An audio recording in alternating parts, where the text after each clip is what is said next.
നിയമസഭാ തെരഞ്ഞെടുപ്പ് പ്രചാരണം രണ്ടാം ഘട്ടത്തിലേക്ക് കടന്നപ്പോഴും അവസാനിക്കാതെ ഡീൽ ആരോപണം. CPIM BJP ഡീൽ ആരോപണത്തിന് പിന്നാലെ CPIM SDPI ആരോപണവും ശക്തമായി ഉയർത്തുകയാണ് കോൺഗ്രസ്. CPM തീവ്ര വലതുപക്ഷമായി മാറിയെന്നും CPM-ഉം BJP-യും തമ്മിൽ കേരളത്തിൽ കൂട്ടുകച്ചവടമാണെന്നും രാഹുൽ ഗാന്ധി വീണ്ടും ആരോപിച്ചു. കേരളത്തിൽ ഇടതുപക്ഷം വിജയിക്കാൻ വേണ്ടി പ്രധാനമന്ത്രി ആഗ്രഹിക്കുന്നുവെന്നും രാഹുൽ പറഞ്ഞു. മുഖ്യമന്ത്രി അവസരവാദത്തിന്റെ ആൾരൂപമായി മാറി എന്നായിരുന്നു പ്രതിപക്ഷ നേതാവ് VD സതീശന്റെ വിമർശനം. എന്നാൽ ആരോപണങ്ങളെല്ലാം തള്ളി മുഖ്യമന്ത്രി പിണറായി വിജയനും ഇടതുമുന്നണിയും രംഗത്തെത്തി. രാഹുൽ ഗാന്ധി പാടിയ സ്വർണം കട്ടത് ആരപ്പ എന്ന പാരഡിക്ക് കടുത്ത ഭാഷയിലാണ് പിണറായി വിജയൻ മറുപടി പറഞ്ഞത്. ശബരിമലയിലെ സ്വർണം കട്ടവരൊക്കെ സ്വന്തം വീട്ടിലെത്തിയത് എങ്ങനെയെന്ന് രാഹുൽ ഗാന്ധി ആലോചിച്ചാൽ മറുപടി കിട്ടുമെന്ന് പിണറായി വിജയൻ പരിഹസിച്ചു. വർഗീയതയുമായി ഇടതുമുന്നണി ഒത്തുപോകുന്നു എന്ന തരത്തിലുള്ള പ്രചാരണങ്ങൾ രാഷ്ട്രീയ ലാഭത്തിന് വേണ്ടിയുള്ളതാണെന്നും അദ്ദേഹം വ്യക്തമാക്കി. നിയമസഭാ തെരഞ്ഞെടുപ്പ് ആസന്നമായ ഘട്ടത്തിലും വികസന പ്രശ്നങ്ങൾ ചർച്ച ചെയ്യാതെ ഡീൽ ആരോപണങ്ങളിൽ കുരുങ്ങി മറിയുകയാണോ സംസ്ഥാനത്തെ തെരഞ്ഞെടുപ്പ് പ്രചാരണം? കാണാം RDX റാപ്പ്. CPIM തീവ്ര വലതുപക്ഷമായി മാറിയെന്നും CPIM-ഉം BJP-യും തമ്മിൽ കേരളത്തിൽ കൂട്ടുകച്ചവടമാണെന്നും രാഹുൽ ഗാന്ധി ഇന്നും ആരോപിച്ചു. കേരളത്തിൽ ഇടതുപക്ഷം വിജയിക്കാൻ പ്രധാനമന്ത്രി ആഗ്രഹിക്കുന്നുവെന്നും രാഹുൽ പറഞ്ഞു. എന്നാൽ പ്രതിപക്ഷം ഉയർത്തിയ ആരോപണങ്ങളെല്ലാം തള്ളി മുഖ്യമന്ത്രി പിണറായി വിജയൻ രംഗത്തെത്തി. LDF-ന്റെ സ്വീകാര്യത കൂടുന്നതിൽ ആശങ്കയുള്ളവരാണ് മറ്റ് പ്രശ്നങ്ങൾ ഉണ്ടാക്കാൻ ശ്രമിക്കുന്നതെന്നും ഒരു തരത്തിലുമുള്ള വർഗീയതയോടും സന്ധി ചെയ്യില്ലെന്നും മുഖ്യമന്ത്രി വ്യക്തമാക്കി. രാഷ്ട്രീയമായി ഞങ്ങളോട് യോജിപ്പില്ലാത്ത ചില ആളുകൾ BJP പരാജയപ്പെടുത്താൻ LDF-ന് വോട്ട് ചെയ്തിരിക്കാം. BJP പരാജയപ്പെടുത്താൻ LDF-ആണ് മുന്നിട്ടിറങ്ങിയതെന്ന് കണ്ടാണ് അത്തരക്കാർ തെരഞ്ഞെടുപ്പിൽ സഹായിച്ചതെന്നും പിണറായി വിജയൻ വ്യക്തമാക്കി. പാലക്കാട് SDPI വോട്ട് വേണ്ടെന്ന് ആർജവത്തോടെ പറഞ്ഞത് UDF ആണെന്നായിരുന്നു VD സതീശന്റെ പ്രതികരണം. അതേസമയം തെരഞ്ഞെടുപ്പിൽ പിന്തുണ ആർക്കെന്ന് പറയാതെയും VD സതീശനെ കടന്നാക്രമിച്ചുമായിരുന്നു SDPIയുടെ പ്രതികരണം. SDPI വോട്ട് വേണ്ട എന്ന് പറഞ്ഞവരെ പിന്തുണയ്ക്കുക ബുദ്ധിമുട്ടാണെന്നും നിയമത്തെ LDF-ന് പ്രാദേശിക പിന്തുണ നൽകുമെന്നും SDPI സംസ്ഥാന പ്രസിഡന്റ് CP ലത്തീഫ് പറഞ്ഞു. LDF-നുള്ളിൽ അല്ലാത്ത ഒരു പാർട്ടിയുമായി തങ്ങൾക്ക് ധാരണയില്ലെന്നായിരുന്നു CPM സംസ്ഥാന സെക്രട്ടറി MV ഗോവിന്ദന്റെ പ്രതികരണം. RDX rap news Malayalam.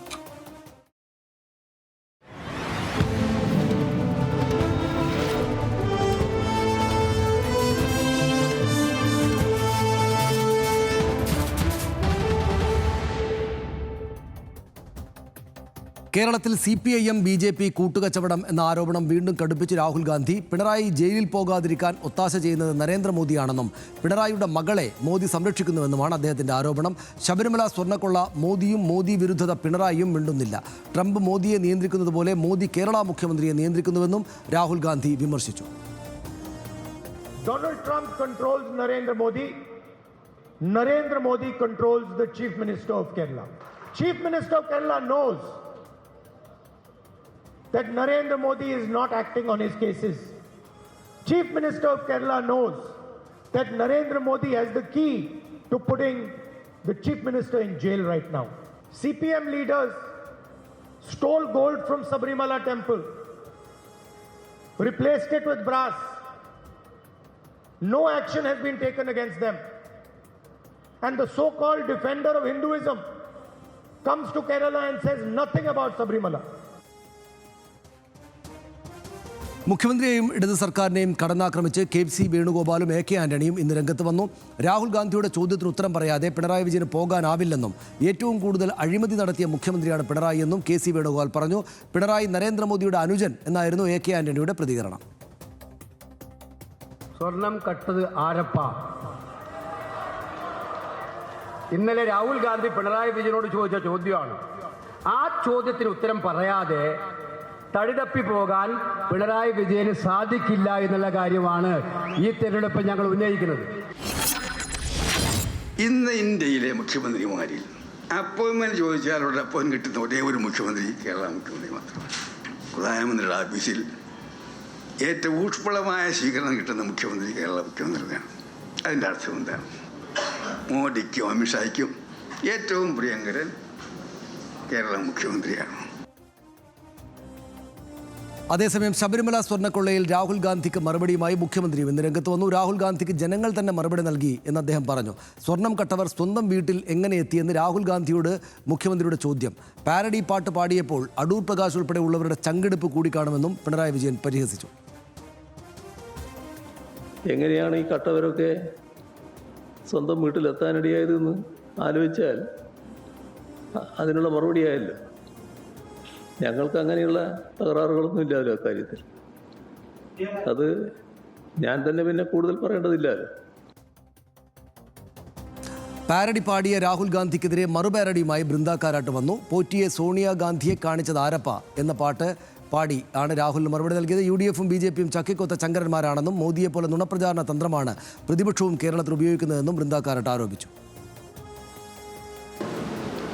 Who took Poti to the Sabrimala temple? They asked that question. And my response to that is, Potiye Soniyaye Kanichara Arappa. Both BJP and the Congress are making the same false charge. So my answer to them is, Chakiku Ota Chankara. They are both the same in telling lies about the LDF. Rahul ഗാന്ധിയുടെ deal ആരോപണങ്ങളെ തള്ളി BJP ദേശീയ അധ്യക്ഷൻ നിതിൻ നബീനും ഇന്ന് കേരളത്തിലുണ്ടായിരുന്നു. കേരളത്തിൽ ഒത്തുതീർപ്പ് രാഷ്ട്രീയം നടത്തുന്നത് കോൺഗ്രസ് ആണെന്നും ശബരിമല സ്വർണ്ണക്കൊള്ളയിൽ കോൺഗ്രസിന്റെ നിലപാട് കണ്ടതാണെന്നും നിതിൻ നബീൻ പറഞ്ഞു. They are fixing the game here. They are the match fixer. That LDF and UDF both have ruled the center last 10 years before the Modi government. What they did, what they give to the people of the Kerala. And in the Sabrimala issues also, they are the match fixer. They know they are saving the culprit and both are taking part on that. ഇതിനിടെ CPIM SDPI ഡീലും Congress നേതാക്കൾ ഇന്ന് വീണ്ടും ആരോപിച്ചു. മുഖ്യമന്ത്രി അവസരവാദത്തിന്റെ ആൾരൂപമായി മാറിയെന്നും welfare party UDF-നെ പിന്തുണച്ചപ്പോൾ മുഖ്യമന്ത്രി ഇതല്ലല്ലോ പറഞ്ഞത് എന്നും പ്രതിപക്ഷ നേതാവ് VD സതീശൻ ചോദിച്ചു. SDPIയുടെ പിന്തുണ വേണ്ട എന്ന് പറഞ്ഞത് UDF-ന്റെ നിലപാടാണെന്നും സതീശൻ വ്യക്തമാക്കി. നേമത്ത് SDPI വോട്ട് പരസ്യമായി വാങ്ങുന്നത് പരാജയ ഭീതി കൊണ്ടാണെന്ന് AK ആന്റണിയും ആരോപിച്ചു. ഇന്ത്യൻ രാഷ്ട്രീയത്തിലും കേരള രാഷ്ട്രീയത്തിലും തെരഞ്ഞെടുപ്പ് കാലത്ത് ഒരു കൂട്ടർ പിന്തുണ പ്രഖ്യാപിക്കുമ്പോൾ അത് വേണ്ട എന്ന് പറഞ്ഞ് നിരസിച്ച ആദ്യത്തെ മുന്നണിയാണ് UDF. മുഖ്യമന്ത്രി അത് മറന്നുപോകണ്ട. മുഖ്യമന്ത്രി അതിനെ ഓർമ്മപ്പെടുത്താം. മുഖ്യമന്ത്രി ഇപ്പോൾ എവിടെ എത്തിയിരിക്കുന്നു? അവസരവാദത്തിന്റെ ആൾരൂപമായി മുഖ്യമന്ത്രി മാറിയിരിക്കുന്നു. മൂന്നാമത്തെ ഊഴംകൂടി തുടർഭരണം ഉണ്ടായാൽ അത് കേരളം കണ്ട ഏറ്റവും വലിയ മഹാദുരന്തമായി മാറും. അതുകൊണ്ടാണല്ലോ പരസ്യമായി പോലും SDPയുടെ സഹായം നേമത്തെ മാർക്സിസ്റ്റ് പാർട്ടി സ്ഥാനാർത്ഥിക്ക് സ്വീകരിക്കേണ്ടി വന്നത്. കാറ്റ് വാങ്ങിച്ചുകൊണ്ടല്ലേ. UDF-ന്റെ SDPI ഡീൽ ആരോപണവും ഇന്ന് മുഖ്യമന്ത്രി തള്ളിക്കളഞ്ഞു. LDF-ന് പുറത്തുള്ള ആരുടെയും പിന്തുണ തേടിയിട്ടില്ല എന്നും നേമത്ത് ശിവൻകുട്ടിയും ആരുടെയും പിന്തുണ ചോദിച്ചിട്ടില്ല എന്നും മുഖ്യമന്ത്രി പറഞ്ഞു. ആരോപണങ്ങൾ ഉന്നയിക്കുന്ന കോൺഗ്രസിന് പാലക്കാട് ഉപതെരഞ്ഞെടുപ്പ് ഓർമ്മയില്ലേ എന്നും പിണറായി ചോദിച്ചു. LDF-നുള്ളിൽ അല്ലാത്ത ഒരു പാർട്ടിയുമായി തങ്ങൾക്ക് ധാരണയില്ല എന്ന് CPIM സംസ്ഥാന സെക്രട്ടറി MV ഗോവിന്ദനും ഇന്ന് വ്യക്തമാക്കി. ഞങ്ങളെ LDF-ന് പുറത്തുള്ള ഇത്തരത്തിലുള്ള ഏതെങ്കിലും ഒരു കക്ഷിയുടെ പിന്തുണ വേണം എന്ന് പറഞ്ഞ് ഞങ്ങൾ സമീപിക്കുന്ന നില ഉണ്ടായിട്ടേയില്ല. BJPയെ പരാജയപ്പെടുത്താൻ LDF-ആണ് ശരിയായ രീതിയിൽ മുന്നിട്ടിറങ്ങിയത് എന്ന് കാണുമ്പോൾ LDF-നെ സഹായിക്കാൻ തയ്യാറായിട്ടുണ്ടാകും. അതേതെങ്കിലും ഒരു കരാറിൻ്റെ ഭാഗമല്ല, ഏതെങ്കിലും ധാരണയുടെ ഭാഗമല്ല. ഞങ്ങൾ പാർട്ടി എന്ന രീതിയിൽ ഇടതുപക്ഷ ജനാധിപത്യ മുന്നണിയുടെ ഭാഗമായിട്ട് നിൽക്കാത്ത ആരുമായിട്ടും ഒരു രാഷ്ട്രീയ ചർച്ചയും നടത്തിയിട്ടുണ്ട്. പിന്തുണ ആർക്കെന്ന് പറയാതെയും VD സതീശനെ കടന്നാക്രമിച്ചുകൊണ്ടും SDPI സംസ്ഥാന പ്രസിഡന്റ് CP ലത്തീഫ് രംഗത്തെത്തി. സതീശന്റെ താല്പര്യങ്ങൾ ദുരൂഹമാണെന്നും ഇതിന്റെ ഗുണഭോക്താവ് BJP ആണെന്നും ലത്തീഫ് പറഞ്ഞു. SDPI വോട്ട് വേണ്ട എന്ന് പറഞ്ഞവരെ പിന്തുണക്കുക ബുദ്ധിമുട്ടാണെന്നും ഔദ്യോഗിക രാഷ്ട്രീയ നിലപാട് പിന്നീട് പ്രഖ്യാപിക്കുമെന്നും ലത്തീഫ് പറഞ്ഞു. ഇത് അദ്ദേഹത്തിൻ്റെ ഒരു പുതിയ നിലപാടായി നമ്മൾ പരിഗണിക്കുന്നില്ല. അദ്ദേഹം മുമ്പും കഴിഞ്ഞ ലോക്സഭാ തിരഞ്ഞെടുപ്പിൽ കോൺഗ്രസുമായി ധാരണയാക്കിയതിനു ശേഷം പ്രഖ്യാപിച്ച പിന്തുണയെയും അദ്ദേഹം പിന്നീട് തള്ളിപ്പറയുകയും SDPIയുടെ വോട്ട് വേണ്ടെന്ന് പറയുകയും ചെയ്തിരുന്നു. അതുപോലെ ലോക്കൽ ബോഡി തെരഞ്ഞെടുപ്പിൽ ഇലക്ഷന് ശേഷം പ്രസിഡന്റ് തെരഞ്ഞെടുപ്പ് നടന്നപ്പോഴും അദ്ദേഹം ഇത്തരം നിലപാട് സ്വീകരിച്ചിരുന്നു. പഞ്ചായത്ത് പ്രസിഡന്റ് പദവി BJPയുടെ കൈകളിലേക്ക് തളികയിൽ വെച്ച് കൊടുക്കുന്ന നടപടിയായിരുന്നു അന്ന് VD സതീശൻ ചെയ്തത്. അദ്ദേഹത്തിൻ്റെ ആ നടപടി BJPക്കാണ് ഗുണകരമായത്. ഇപ്പോൾ അദ്ദേഹം നടത്തിയ പ്രസ്താവനയും അതിൻ്റെ ഗുണഭോക്താക്കൾ BJPയാണ്. നമ്മുടെ 11 മിനിറ്റ് 12 മിനിറ്റ് നമ്മളെല്ലാ ബൈറ്റും കൊടുത്തു. അതായത് ഇതിപ്പോൾ വളരെ രസകരമായി മാറിയിരിക്കുകയാണ്. അതായത് ഡീല് എന്നുള്ളത് നമ്മളിങ്ങനെ അന്തരീക്ഷത്തിൽ കേൾക്കുകയാണ്. ഒരു ഭാഗത്ത് കോൺഗ്രസ് തന്നെ പറയുന്നത് BJP ആയിട്ട് CPM ഡീലുണ്ട് എന്നാണ്. മറുഭാഗത്ത് ഈ BJP അതിശക്തമായിട്ട് എതിർക്കുന്ന BJP വിരോധം പ്രധാനപ്പെട്ടൊരു രാഷ്ട്രീയമായിട്ടുള്ള SDPIയോടും ഇവർക്ക് ഡീലുണ്ടെന്നാണ് പറയുന്നത്. എന്താ തോന്നുന്നത്? ഇത് ഈ തിരഞ്ഞെടുപ്പിൽ വളരെ പ്രധാനപ്പെട്ടതായി നമ്മളിപ്പോൾ ഡീലാരോപണത്തിൻ്റെയൊക്കെ പിന്നിൽ ന്യൂനപക്ഷ വോട്ടുകളുടെ സമാഹരണവും അത് വിഘടിച്ചു പോകുന്നതിൽ അസ്വസ്ഥതയോ പേടിയോ ഒക്കെയാണ്. അതുവഴി ഒരു പരാജയം നമ്മൾക്ക് വന്ന് ഭവിക്കുമോ എന്നുള്ള രാഷ്ട്രീയ പാർട്ടികൾക്ക് വലിയ ഭയമുണ്ട്.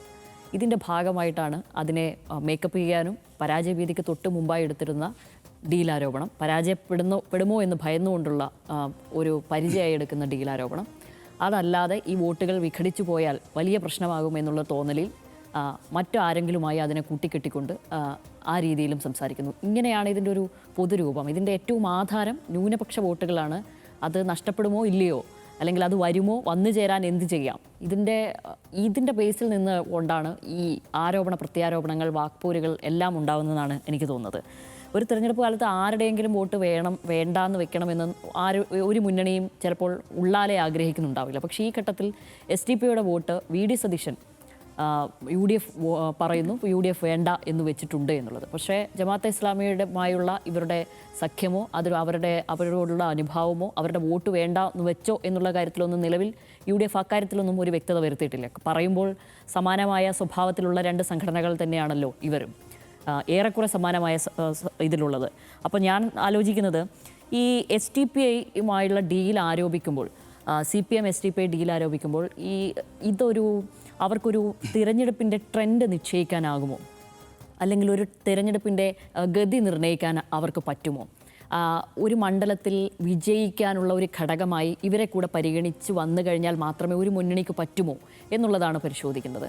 അങ്ങനെ നോക്കുമ്പോൾ അത്തരത്തിലുള്ള ഒരു വോട്ട് വിഭാഗമായി ഇവർ പരിണമിച്ചിട്ടുണ്ടോ ഈ SDPI എന്നുള്ള ഈ കേഡർ സ്വഭാവത്തിലുള്ള ഈ പാർട്ടി എന്നാണ് പരിശോധിക്കുന്നത്. ഇതിൽ പ്രധാനമായും ഡീലാരോപണം പറയുന്നത് ഒന്ന് മഞ്ചേശ്വരത്തായിരുന്നു, പിന്നൊന്ന് വേങ്ങരയാണ്, പിന്നൊന്ന് മങ്കടയാണ് ഈ ഘട്ടത്തിൽ. പിന്നെ മറ്റ് സ്ഥലങ്ങളിലൊക്കെ പറയുന്നുണ്ട്. എങ്കിൽ പോലും ഇവിടെയാണ് ഏറ്റവും അധികം ഉയർന്നു കേൾക്കുന്നത്. ഇതിൽ മഞ്ചേശ്വരത്തേക്ക് വരുമ്പോൾ തന്നെ 845 വോട്ടിനാണ് കഴിഞ്ഞ തവണ K സുരേന്ദ്രനെ പരാജയപ്പെടുത്തിക്കൊണ്ട് AK അഷ്റഫ് ജയിച്ചിട്ടുള്ളത്. അതിന് തൊട്ട് മുമ്പ് K സുരേന്ദ്രൻ തോറ്റുപോയത് വെറും 89 വോട്ടുകൾക്കാണ്.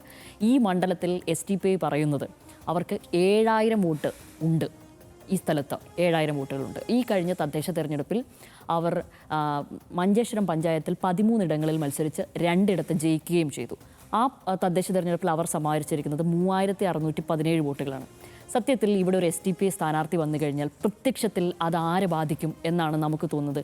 അത് UDFനെയാണ് ബാധിക്കുക. കാരണം 845ഉം 89ഉം ഇതൊക്കെയാണല്ലോ ഇവരുടെ ഭൂരിപക്ഷത്തിൻ്റെ കണക്ക് UDFനെ സംബന്ധിച്ച്. അപ്പോൾ ഈ വോട്ട് വിഘടിച്ചു പോയാൽ, പ്രത്യേകിച്ച് ന്യൂനപക്ഷ വിഭാഗത്തിൻ്റേതെന്ന് നമുക്ക് പ്രത്യക്ഷത്തിൽ തോന്നുന്ന ഈ വോട്ട് വിഘടിച്ചു പോയാൽ സ്വാഭാവികമായും ഏറ്റവും അധികം പരിക്കേൽക്കാൻ പോകുന്നത് അത് UDFനാണല്ലോ. അപ്പോൾ ആ ഘട്ടത്തിൽ അവർക്ക് അവിടെ ഒരു സ്ഥാനാർത്ഥിയെ നിർത്തുന്നത് ഏത് വിധേയനെയും അത് LDFനേക്കാൾ അത് ആവശ്യമായി വരുന്നത് ഇവരാണ്. അതുകൊണ്ട് അത്രയും അധികം സമ്മർദ്ദം ചെലുത്തി ആ സ്ഥാനാർത്ഥിയെ അവിടെ നിന്നും പിൻവലിപ്പിച്ചിരിക്കുന്നത്. അങ്ങനെ നോക്കുമ്പോൾ അവിടെ എവിടെയാണ് ഒരു ഡീൽ മണക്കുന്നത്? അതായത് LDFും SDPIയുമായി തമ്മിൽ ഈ പരാജയ ഭീതി ഉള്ളതുകൊണ്ട് സ്വാഭാവികമായും കോൺഗ്രസ് UDF എടുക്കുന്ന ഒരു പ്രിക്കോഷനായിട്ട് വേണ്ടേ നമ്മളതിനെ കാണുവാൻ വേണ്ടി. മാത്രവുമല്ല, ഇപ്പോൾ കാസർഗോഡ് മണ്ഡലത്തിൽ മത്സരിക്കുന്ന ഷാനവാസ് പാദൂർ, അദ്ദേഹം മഞ്ചേശ്വരത്ത് നേരത്തെ മത്സരിക്കുമോ എന്നുള്ള അഭ്യൂഹങ്ങളൊക്കെ ഉണ്ടായിരുന്നു. ആ ഘട്ടത്തിൽ SDPI അദ്ദേഹത്തെ പിന്തുണയ്ക്കാം എന്ന നില പോലും സ്വീകരിക്കുന്ന നിലയിലേക്ക് കാര്യങ്ങൾ വന്നിരുന്നു. പക്ഷേ CPIയും LDF ചെയ്തത് അവിടുത്തെ CPIM ജില്ലാ സെക്രട്ടേറിയറ്റിലെ അംഗമായ ജയാനന്ദയെ അവിടെ മത്സരിപ്പിച്ചുകൊണ്ട് ഇദ്ദേഹത്തെ കാസർഗോഡേക്ക് മാറ്റുകയും കൂടിയാണ് ചെയ്തത്. അപ്പോൾ ഇങ്ങനെയുള്ള ഒരു രാഷ്ട്രീയ സാഹചര്യത്തിൽ നമുക്ക് സ്വാഭാവികമായും തോന്നുക ഇവിടെ എവിടെയാണ്, ആർക്കൊക്കെ തമ്മിലാണ് ഡീല് സംഭവിക്കുക എന്ന് സ്വാഭാവികമായി നമുക്ക് തോന്നും. ഇനി നമ്മൾ വേങ്ങരയിലേക്ക് വരികയാണെന്ന് നോക്കിയാൽ, വേങ്ങര എന്ന് പറഞ്ഞു കഴിഞ്ഞാൽ ലീഗിൻ്റെ ഒരു കുത്തക മണ്ഡലമാണല്ലോ. അവിടെ എന്തിനാണ് UDFനൊരു ഭയം എന്നുള്ളതാണ് ചോദിക്കുന്നത്. അതായത് കേവലം വേങ്ങരയിലാണ് ഏറ്റവും അധികം SDPIക്ക് വോട്ട് ഉണ്ട് എന്ന് അവർ അവകാശപ്പെടുന്ന സ്ഥലം. അതൊരു 8000 വോട്ടോളം മാത്രമാണ് അവർ തന്നെ പറയുന്നത്. ഈ തദ്ദേശത്തിൽ പോലും അവർക്ക് 8000 പോലും തികയ്ക്കുവാനും കഴിഞ്ഞിട്ടില്ല. പക്ഷേ 8,000 വോട്ട് എന്നാണ് ആദ്യം പറയുന്നത്. നമ്മൾ ആലോചിക്കേണ്ട ഒരു കാര്യം, അവിടെ മത്സരിച്ച് ജയിച്ചിരിക്കുന്നത് പി.കെ. കുഞ്ഞാലിക്കുട്ടിയാണ്. 70,381 വോട്ടുകളാണ് പി.കെ. കുഞ്ഞാലിക്കുട്ടി കഴിഞ്ഞ തിരഞ്ഞെടുപ്പിൽ അവിടെ സമാഹരിച്ചിരുന്നത്. എന്നിട്ട് അത് മാത്രമല്ല, CPM സ്ഥാനാർത്ഥി അവിടെ 39,000 ചില്ലുവാനം വോട്ടുകൾ മാത്രമേ ജിജിയാണ് അന്ന് സമാഹരിച്ചിട്ടുള്ളൂ. ഇനി അന്ന് മത്സരിച്ച സബാഹ് കുണ്ടുപുഴക്കലാണ് ഇത്തവണ LDF സ്വതന്ത്രനായി മത്സരിക്കുന്നത്. അദ്ദേഹം അവിടെ STP അദ്ദേഹത്തെ പിന്തുണയ്ക്കുകയാണ് ഉണ്ടായത് കഴിഞ്ഞ തെരഞ്ഞെടുപ്പിൽ. അന്ന് 11,255 വോട്ടുകളാണ്. ഈ STP പിന്തുണ അടക്കം ഒരു സ്വതന്ത്രൻ എന്ന നിലയിൽ അദ്ദേഹത്തിൻ്റെ വ്യക്തിപരമായ വോട്ടും STP പിന്തുണ അടക്കം അദ്ദേഹം നേടിയിട്ടുള്ളത് 11,000 വോട്ടുകളാണ്. അപ്പോൾ CPM പൊളിറ്റിക്കൽ വോട്ടുകൾ ഒരു 39,000 ചില്ലുവാനം വോട്ടുകൾ അവിടെ നിൽക്കുന്നു. ഈ വോട്ടുകൾ അവിടെ നിൽക്കുന്നു. നമ്മൾ എന്നിട്ട് പരിശോധിക്കേണ്ട ഒരു കാര്യം, ഇനി അത് മാത്രമല്ല, അതിന് മുമ്പ് 2016 ഒരു കല്ലൻ അബൂബക്കർ മാസ്റ്റർ, അദ്ദേഹമായിരുന്നു STP സ്ഥാനാർത്ഥി. അദ്ദേഹം അവിടെ നേടിയിരിക്കുന്നത് 3,049 വോട്ടുകൾ മാത്രമാണ് കേട്ടോ. അപ്പോൾ ഇത്രയൊക്കെയാണ് ആ മണ്ഡലത്തിലുള്ളത്. അപ്പോൾ ഇത്രയും ഹൈറ്റിൽ നിൽക്കുന്ന ഒരാളാണ് പി.കെ. കുഞ്ഞാലിക്കുട്ടി എന്ന് നമ്മൾ ആലോചിക്കണം. എന്ന് വെച്ച് കഴിഞ്ഞാൽ എതിർ സ്ഥാനാർത്ഥികളെക്കാളും ബഹുദൂരം മുന്നിലുള്ള ഒരു സ്ഥാനാർത്ഥിക്ക് ഈ 8,000 വോട്ടുള്ള ഒരു STPയുടെ പിന്തുണ LDF നേടിയതുകൊണ്ട് ഞങ്ങളങ്ങ് തോറ്റുപോകുമെന്നുള്ളൊരു പരാജയ ഭീതി വരുന്നതെന്ന് പറയുമ്പോൾ അതെങ്ങനെയാണ്? പ്രത്യേകിച്ച് അവർക്ക് ഈ തെരഞ്ഞെടുപ്പിൽ വലിയ ഭരണവിരുദ്ധ വികാരമുണ്ടെന്ന് അവർ കാണുകയും തദ്ദേശത്തിലടക്കം അവർക്ക് അനുകൂലമായി ന്യൂനപക്ഷ സമൂഹം അടക്കം വോട്ട് ചെയ്തു എന്നടക്കം വിചാരിക്കുകയും ചെയ്യുന്ന ഒരു മുന്നണിക്ക് വേങ്ങര പോലെയുള്ള ഒരു മണ്ഡലത്തിൽ ഒരു പരാജയഭീതി ഉണ്ട് എന്ന് വിശ്വസിക്കാൻ നമുക്ക് രാഷ്ട്രീയം ശ്രദ്ധിക്കുന്നവർക്ക് പറ്റുമോ എന്നറിഞ്ഞുകൂടാ. പക്ഷേ അവിടെ ഒരു ഡീൽ ഇവർ തമ്മിൽ ഉണ്ടാക്കിയിരിക്കുന്നു. എന്തുകൊണ്ട്? വെറും ഒരു സ്വതന്ത്രൻ വന്നതുകൊണ്ട്. ആ സ്വതന്ത്രനെ കഴിഞ്ഞ തെരഞ്ഞെടുപ്പിൽ 5 വർഷം മുൻപുള്ള തെരഞ്ഞെടുപ്പിൽ STP പിന്തുണച്ചതുകൊണ്ട് മാത്രം ഇത്തവണ അത് STP സ്ഥാനാർത്ഥിയായി കാണുന്നു UDF എന്നുള്ളതാണ്. അപ്പോൾ ആ മണ്ഡലത്തിൽ എന്ത് വ്യത്യാസമാണ് ഉണ്ടാവുക?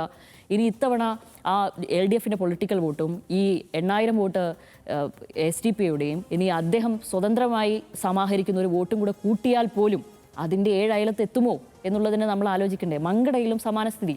കുന്നത്ത് മുഹമ്മദാണല്ലോ അവിടെ ഉള്ളത്. അപ്പോൾ അവിടെയും ഈ പറയുന്നതല്ല. മങ്കട ഒരു ടൈറ്റ് മത്സരം നടക്കുന്ന ഒരു സ്ഥലം തന്നെയാണ്. പക്ഷേ ഒരു ലീഗിൻ്റെ സത്യത്തിൽ അവിടെ ജയിക്കണമെങ്കിൽ ലീഗിൻ്റെ വോട്ട് ഭിന്നിച്ച് വരണം എന്താണെങ്കിലും, എങ്കിൽ മാത്രമേ അവിടെ LDF എന്തെങ്കിലുമൊക്കെ ഒരു സാധ്യതയുള്ളൂ. കുന്നത്ത് മുഹമ്മദ് പഴയ ലീഗ് നേതാവാണ്. അദ്ദേഹത്തെ നിർത്തുമ്പോൾ സ്വാഭാവികമായും ഇത് തന്നെയായിരിക്കും ആലോചിക്കുക. അപ്പോൾ പോലും STPക്ക് ഈ മണ്ഡലങ്ങളിൽ ഉള്ള തുലോം തുച്ഛം വോട്ടിൻ്റെ ബലത്തിൽ ഇവരൊക്കെ ജയിച്ചു കയറുമെന്ന് UDF അങ്ങനെ വിചാരിക്കുന്നുണ്ടെങ്കിൽ എനിക്കതിൻ്റെ സാങ്കത്യം മനസ്സിലായിട്ടില്ല. പിന്നെ അതുമാത്രവുമല്ല, ഈ ഘട്ടങ്ങളിലൊക്കെ LDFന് ഇവരുമായി ഏതെങ്കിലും തരത്തിൽ ഒരു ഡീൽ ഉണ്ടാക്കി തിരഞ്ഞെടുപ്പിനെ അഭിമുഖീകരിക്കേണ്ട ഒരു തരത്തിലേക്ക് അവരും എത്തിപ്പെട്ടോ എന്നും അറിയില്ല.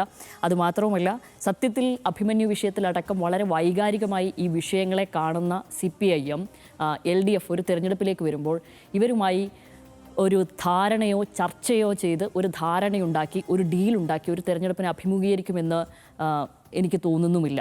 വ്യക്തിപരമായി എനിക്ക് തോന്നുന്നില്ല. പക്ഷേ ഇതിൻ്റെ ഒരു ആകെ തുകയായിട്ട് ഞാൻ ആദ്യമേ പറഞ്ഞതുപോലെ STPI ഉൾപ്പെടുന്ന ഒരു കേഡർ സ്വഭാവത്തിലുള്ള ഒരു പാർട്ടി, അവർ ഉൾപ്പെടുന്ന ഒരു വിശാലമായ ഒരു ന്യൂനപക്ഷ സമൂഹമുണ്ടല്ലോ, ആ സമൂഹത്തിൽ UDFനല്ല അവർ പിന്തുണയില്ല, മറിച്ച് ഒരു മറുഭാഗത്തുള്ളവർക്ക് വോട്ട് ചെയ്യാം എന്ന നിലയിലേക്കുള്ള ചിലപ്പോൾ ഒരു സന്ദേശമോ ഞങ്ങളിങ്ങനെ ചെയ്യുന്നുണ്ട് എന്നുള്ള ഒരു അറിവോ ഒരു നിർദ്ദേശമോ ഒരർത്ഥത്തിൽ അല്ലെങ്കിൽ മറ്റൊരർത്ഥത്തിൽ കൊടുക്കുകയാണല്ലോ ഇതിലൂടെ. എന്ന് വെച്ചാൽ അവരിപ്പോൾ പ്രത്യക്ഷത്തിൽ മനസാക്ഷി വോട്ട് എന്ന നിലയ്ക്ക് ആർക്കും ഒരു പിന്തുണ പ്രഖ്യാപിക്കാതെ നിൽക്കുന്ന സാഹചര്യത്തിൽ അങ്ങനെ ഒരു അന്തരീക്ഷം സൃഷ്ടിക്കുവാൻ അവർക്ക് പറ്റും. അത് ഒരർത്ഥത്തിൽ ചിലപ്പോൾ ചില വോട്ടുകൾ കൂടുതൽ വിഘടിക്കാൻ വേണ്ടി ഇടയായേക്കാം. അപ്പോഴും പറയുകയാണ് ഞാൻ, ഇതൊക്കെ ഉണ്ടാകുന്നത് ഈ ന്യൂനപക്ഷ വോട്ടുകൾ സമാഹരിച്ച് വരില്ലേ, ഞങ്ങളിലേക്കത് വരില്ലേ, വരാത്ത പക്ഷം ഇവിടെ ഒരു പരാജയം ഉണ്ടാകും എന്നുള്ള വലിയ പേടിയുടെ ഭാഗമായിട്ടാണ്. പക്ഷേ അപ്പോൾ പോലും പേടിക്കേണ്ട ഒരു വോട്ട് വിഭാഗമായി STPI പരിണമിച്ചോ എന്നുള്ളത് ഈ മണ്ഡലങ്ങളിലെങ്കിലും അത്തരം കാര്യങ്ങൾ ഡീലുകൾ ഉന്നയിക്കുമ്പോൾ UDF ആലോചിക്കണമെന്നാണ് എനിക്ക് തോന്നുന്നത്. ശരി, അതിനകത്ത് ശ്യാമിൽ പറഞ്ഞതിലെല്ലാ സംഗതികളും ഉണ്ട്. ഇതിനകത്ത് SDPI പ്രത്യേകിച്ചും ഈ അഭിമന്യു വധം എന്നത് സ്വാഭാവികമായിട്ടും ചർച്ചയാകും എന്ന കാര്യത്തിൽ നമുക്കറിയാം. അത് ഇന്ന് പ്രതിപക്ഷ നേതാവ് ചോദിച്ചിട്ടുണ്ട്. അതായത് നിങ്ങൾ SDPI ആയിട്ട് ഡീൽ ഉണ്ടാക്കിയത് അഭിമന്യുവിൻ്റെ വീട്ടിൽ പോയി പറയണം എന്ന് അദ്ദേഹം വാർത്താ സമ്മേളനത്തിൽ പറഞ്ഞിട്ടുണ്ട്. അപ്പോൾ സ്വാഭാവികമായിട്ടും CPMന് ഔദ്യോഗികമായിട്ടോ ഒരു പരസ്യമായിട്ടോ ഇങ്ങനെ ഞങ്ങളുമായിട്ട് ഒരു ഡീലുണ്ട് എന്നോ അല്ലെങ്കിൽ അങ്ങനെ ചെന്ന് ഞങ്ങൾക്ക് വോട്ട് ചെയ്യണമെന്ന് ആവശ്യപ്പെടാനോ പറ്റുന്നൊരു സംവിധാനമല്ല SDPI നമുക്കറിയാം. അത് ഇന്ന് മുഖ്യമന്ത്രിയും MP ഗോവിന്ദൻ മാസ്റ്ററും കഴിഞ്ഞ ദിവസം MA ബേബിയും ഇതുമായി ബന്ധപ്പെട്ട് സ്വരാജും ഒക്കെ സംസാരിച്ചപ്പോഴെല്ലാം അർത്ഥശങ്കയ്ക്കിടയില്ലാത്ത വിധം അവർ വ്യക്തമാക്കിയിട്ടുണ്ട്. അതായത് ഞങ്ങൾക്ക് ഈ മുന്നണിക്ക് പുറത്ത് ഈ പറയുന്ന കക്ഷികളുമായിട്ട് യാതൊരു വർത്തമാനവും ഇല്ല എന്ന്. അത് ആവർത്തിച്ചത് ചോദിച്ച് മുഖ്യമന്ത്രിയിൽ നിന്ന് ഈ SDP തന്നെ ഇങ്ങനെ പറയിപ്പിച്ചാൽ കിട്ടാവുന്ന ഒരു രാഷ്ട്രീയ നേട്ടമുണ്ട് എന്നുള്ളതുകൊണ്ടാണ് പ്രതിപക്ഷം വല്ലാത്ത തോതിൽ ആ വിമർശനം ഇങ്ങനെ ഉന്നയിച്ചുകൊണ്ടേയിരിക്കുന്നത്. നമുക്കറിയാം ആ പ്രതിപക്ഷ വിമർശം രാഷ്ട്രീയമായിട്ട് ചില ചലനങ്ങൾ ഉണ്ടാക്കുമെന്ന് അറിയാവുന്നത് കൊണ്ടാണ് ചില വിഭാഗം മാധ്യമപ്രവർത്തകർ ഇത് മുഖ്യമന്ത്രിയോടും മറ്റുള്ളവരോടും ആവർത്തിച്ച് ചോദിച്ചുകൊണ്ടിരിക്കുന്നത് നമുക്കറിയാം. അപ്പോൾ അതൊരു സെൻസിറ്റീവ് വിഷയമാണ്, വളരെ പ്രധാനപ്പെട്ട ഒരു വിഷയമാണ് എന്ന് നമുക്ക് ഇപ്പോഴറിയാം. ഇതിനകത്ത് ഒരു കാര്യം ശ്യാമിലി നമ്മൾ പ്രധാനമായിട്ടും കാണുന്നത്, ഇതിൻ്റെ വോട്ട് കണക്കുകളൊക്കെ മാറ്റി വെക്കുക. ഇപ്പോൾ ഞാൻ ChatGPT ചോദിച്ചപ്പോൾ കേരളത്തിൽ ആകെപ്പാടെ 75,000 വോട്ടോളം അവർക്കുണ്ട് എന്നാണ് പറയുന്നത്. ഞാൻ ഒന്നുകൂടെ സംശയിച്ചു, ChatGPT ആണല്ലോ വിശ്വസിക്കാൻ പറ്റില്ല. ഒന്നുകൂടെ ചോദിച്ചപ്പോൾ അവർ 100,000-അടുത്ത് വോട്ടുണ്ട് എന്ന് പറഞ്ഞു. എന്ന് വെച്ചാൽ 40 സീറ്റുകളിലാണ് കഴിഞ്ഞ തവണ മത്സരിച്ചത്. മത്സരിക്കാത്ത സീറ്റുകളിൽ കൂടെ അവരുടെ വോട്ട് സമാനം നോക്കിയാൽ ഏതാണ്ട് 100,000 വോട്ട് ഉണ്ട് എന്നാണ്. 0.04 വോട്ട് ശതമാനമാണ് അവർക്കുള്ളത് എന്നാണ് ChatGPT പെട്ടെന്ന് നോക്കിയപ്പോൾ എനിക്ക് മനസ്സിലായത്. ഏതായാലും അത്രയും വലിയ ഒരു നമ്പറല്ല അവരുടെ കൈവശമുള്ളത്. പക്ഷേ ഒരു പ്രശ്നം എന്താണെന്ന് വെച്ചാൽ ഈ SDP ഡീലെന്ന് ആവർത്തിച്ച് UDF പറഞ്ഞുകൊണ്ടിരിക്കുന്നതിൻ്റെ ഒരു ഫലം എന്താണെന്ന് വെച്ചാൽ ഈ നിയമസഭാ തെരഞ്ഞെടുപ്പിലേക്ക് നമ്മൾ കടക്കുമ്പോൾ ഉണ്ടായിരുന്നൊരു അന്തരീക്ഷം ന്യൂനപക്ഷ കൺസോളിഡേഷൻ UDFന് അനുകൂലമായിട്ട് വരും എന്നായിരുന്നു. ന്യൂനപക്ഷങ്ങൾ, പ്രത്യേകിച്ച് മുസ്ലിം ന്യൂനപക്ഷങ്ങളുടെ വോട്ട് M ബ്ലോക്കായിട്ട് എന്ന് വെച്ചാൽ ഫുള്ളായിട്ട് UDFിലേക്ക് എത്തും, LDFിലേക്ക് ഒരു വിധത്തിലും പോകില്ല എന്നതായിരുന്നു സാഹചര്യം. അതിനു മുമ്പ് 2 ഇലക്ഷൻസ്, രണ്ട് തെരഞ്ഞെടുപ്പുകൾ അതിന് തെളിവുകളായിട്ട് നമ്മുടെ മുന്നിലുണ്ട്. ഒന്ന് ലോക്സഭാ തെരഞ്ഞെടുപ്പ്. ലോക്സഭാ തെരഞ്ഞെടുപ്പിൽ വലിയ മുന്നേറ്റം ഉണ്ടാക്കാനായത് ഈ ദേശീയ രാഷ്ട്രീയ സാഹചര്യത്തിൽ സംഘപരിവാര ശക്തികളെക്കെതിരായിട്ട് നിൽക്കേണ്ടത് ഇവിടുത്തെ കോൺഗ്രസിനാണ് കൂടുതൽ കരുത്ത് കൊടുക്കേണ്ടത് എന്നത് മനസ്സിലാക്കിയ മുസ്ലിം ന്യൂനപക്ഷം അപ്പാടെ UDFന് വോട്ട് ചെയ്തു എന്നതാണ് അക്കാലത്തിൻ്റെ വിലയിരുത്തലായിട്ടുള്ളത്. തദ്ദേശ തെരഞ്ഞെടുപ്പിലാണെങ്കിൽ തിരിച്ചു വരും എന്ന് LDF പ്രതീക്ഷിച്ചെങ്കിലും തദ്ദേശ തെരഞ്ഞെടുപ്പിലും പക്ഷേ മുസ്ലിം ന്യൂനപക്ഷം വലിയ തോതിൽ UDFന് വോട്ട് ചെയ്തു എന്ന സാഹചര്യമാണ് അവരും എല്ലാവരും വിലയിരുത്തിയിട്ടുള്ളത്. നമുക്ക് മനസ്സിലാകുന്നത് അങ്ങനെയാണ്. പക്ഷേ അതുകൊണ്ട് തന്നെ നിയമസഭാ തെരഞ്ഞെടുപ്പിൽ ആ വോട്ട് പ്രതീക്ഷിക്കേണ്ട എന്നൊരു നിലയായിരുന്നു പൊതുവിൽ LDF സംവിധാനങ്ങൾക്കാകെ തന്നെ ഉണ്ടായിരുന്നത്. കാരണം അപ്പോഴത്തേക്ക് വെള്ളാപ്പള്ളി നടേശൻ വിവാദം വന്നു, അദ്ദേഹം കാറിൽ കയറിയതുമായിട്ട് ബന്ധപ്പെട്ട കാര്യങ്ങൾ വന്നു. പിന്നെ ആവർത്തിച്ച് ജമാഅത്തെ ഇസ്ലാമി പോലുള്ള സംവിധാനങ്ങൾ അവർക്ക് സംസാരിക്കാനുള്ള വേദികൾ കൂടുതലുള്ളതുകൊണ്ട് അവർ പറഞ്ഞ് M സ്വരാജും KK ശൈലജ അടക്കമുള്ള ആളുകളും CPM സംവിധാനമാകത്തന്നെയും ഒരു സംഘപരിവാർ സംഘപരിവാർ സംവിധാനമാണ് എന്ന് ആവർത്തിച്ച് പ്രചരിപ്പിച്ച് കൊടുത്തിട്ട് ആ നിലക്കുള്ളൊരു ഗ്രൗണ്ടും കൂടെ ഒരുക്കിയത് കൊണ്ട് ഉറപ്പായിട്ടും ഈ നിയമസഭാ തെരഞ്ഞെടുപ്പിൽ LDFിലേക്ക് മുസ്ലിം ന്യൂനപക്ഷങ്ങളുടെ വോട്ട് ഒന്നുപോലും വരാൻ പോകുന്നില്ല. ഒന്നുപോലും എന്ന് വെച്ചാൽ ഞാൻ പറഞ്ഞ ഒട്ടും വരാൻ പോകുന്നില്ല എന്ന ഒരു സാഹചര്യമായിരുന്നു ഈ തെരഞ്ഞെടുപ്പിലേക്ക് പ്രവേശിക്കുമ്പോൾ ഉണ്ടായിരുന്നതെങ്കിൽ പക്ഷേ ഇപ്പോൾ നമ്മൾ കാണുന്നത് ആ സീന് മാറി എന്നതാണ്.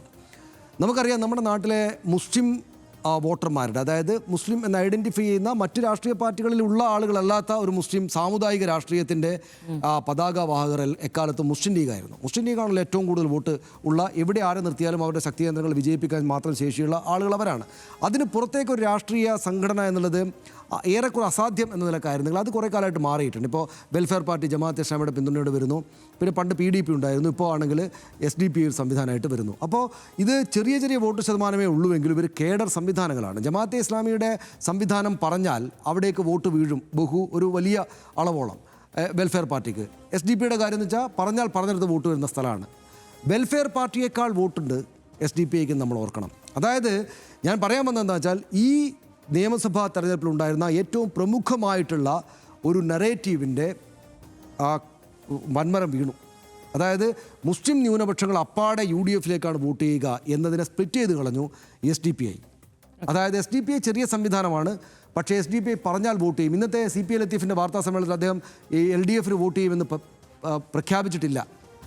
നമ്മൾ പിന്നീട് തീരുമാനിക്കാന്നേ പറയുള്ളൂ. പക്ഷേ എന്താ പ്രശ്നം എന്ന് വെച്ചാൽ UDFനല്ല വോട്ട് ചെയ്യുന്നത്, LDFനാണ് ഇവർ വോട്ട് ചെയ്യാൻ പോകുന്നതെന്ന ഫീൽ ഉണ്ടാക്കിയിട്ടുണ്ട്. എന്ന് വെച്ചാൽ ഒരു അതിതീവ്രമായിട്ടുള്ള മുസ്ലിം നിലപാട് സ്വീകരിക്കുന്ന സംഘപരിവാറിനോടൊക്കെ അതിശക്തമായിട്ട്, എന്ന് വെച്ചാൽ വളരെ വയലൻ്റായിട്ട് എന്ന മട്ടിൽ തന്നെയും പെരുമാറുന്ന ഒരു മുസ്ലിം സംഘടന, ഒരു രാഷ്ട്രീയ പാർട്ടി, തെരഞ്ഞെടുപ്പിൽ മത്സരിക്കുന്ന രാഷ്ട്രീയ പാർട്ടി UDF അല്ലാത്ത LDFനെ സെലക്ട് ചെയ്യുന്നു എന്ന രാഷ്ട്രീയ നറേറ്റീവ് അന്തരീക്ഷത്തിലേക്ക് പൊങ്ങി വന്നു എന്നാണ് ഇതിൻ്റെ ഒരു പ്രധാനപ്പെട്ട കാര്യം.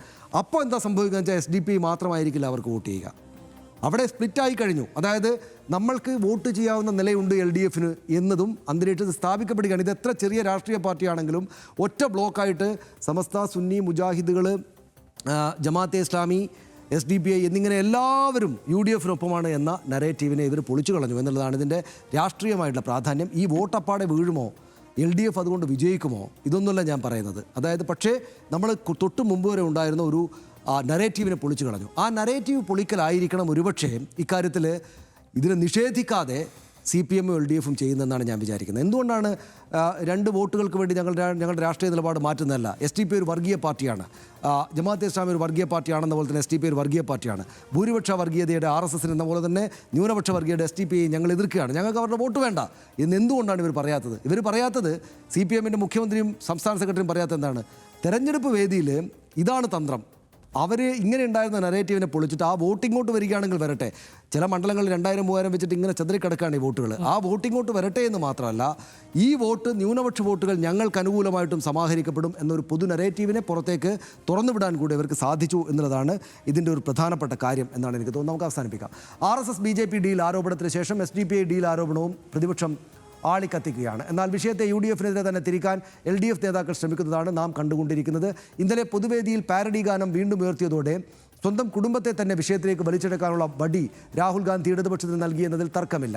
ഇതിനൊപ്പം കോൺഗ്രസ് വയനാട് നിർമ്മിക്കുമെന്ന് ഉറപ്പ് നൽകിയ വീടുകളെ പറ്റിയും കർണാടക സർക്കാർ നടത്തിയ ബുൾഡോസർ രാജും അടക്കം LDF കോൺഗ്രസിനെതിരെ പ്രചാരണ വിഷയമായി ഉയർത്തുന്നുണ്ട്. ഡീൽ ആരോപണം CPM-നെ ബാധിക്കുമെന്ന കാര്യത്തിൽ സംശയമൊന്നുമില്ല. എന്നാൽ ഡീൽ വിവാദം ആളിക്കത്തിച്ച് ഭിന്നിപ്പിച്ച് നിൽക്കുന്ന ന്യൂനപക്ഷ വോട്ടുകൾ അനുകൂലമാക്കി മാറ്റാൻ UDF LDF കണക്ക് കൂട്ടുന്നുണ്ട്.